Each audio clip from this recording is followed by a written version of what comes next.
hingga 49%, dan meski upah meningkat, pekerja tetap harus cermat dalam mengelola keuangannya. Penetapan upah minimum provinsi tahun 2014 telah berlangsung di 20 provinsi. Namun penetapan menuai gelombang penolakan oleh kelompok buruh yang masih terus terjadi di beberapa wilayah Indonesia. Mereka beranggapan upah baru tersebut masih jauh dari kebutuhan hidup layak atau KHL. Upah minimum sendiri berlaku untuk seluruh kabupaten atau kota dalam satu provinsi.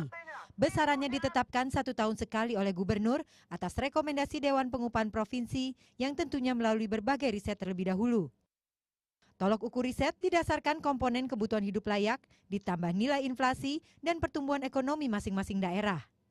Sehingga kelayakan jumlah upah minimum setiap provinsi berbeda-beda. Sehingga sangat wajar apabila UMP itu untuk masing-masing daerah berbeda. Karena tingkat kemahalan dari masing-masing provinsi itu berbeda sekali.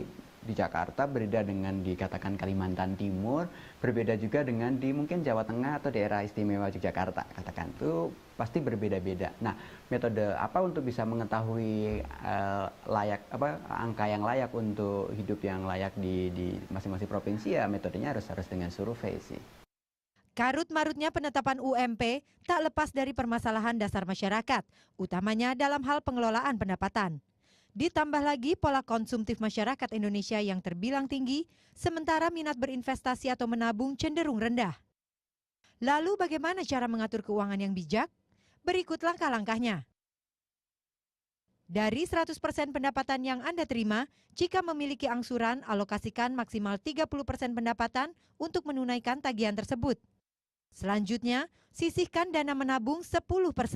Setelah kewajiban angsuran dan tabungan terpenuhi, baru sisihkan 20% untuk kebutuhan gaya hidup, baik rekreasi maupun kegiatan sosial lainnya. Jadi, sisa 40% itulah yang digunakan untuk pemenuhan kebutuhan hidup sehari-hari. Adanya peluang yang bisa memberi penghasilan tambahan juga harus disikapi dengan jeli.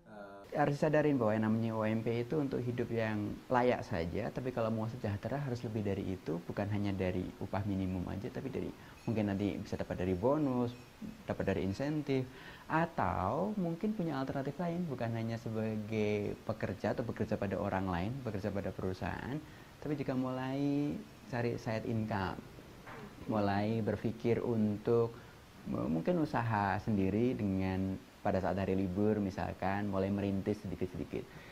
Dengan kebutuhan hidup yang kian meningkat, strategi dalam mengatur keuangan harus terus dicermati. Terutama kontrol diri sesuai pendapatan alias besar tiang daripada pasak dan bukan sebaliknya. Apsari Retno, Yeri Wahyudi melaporkan.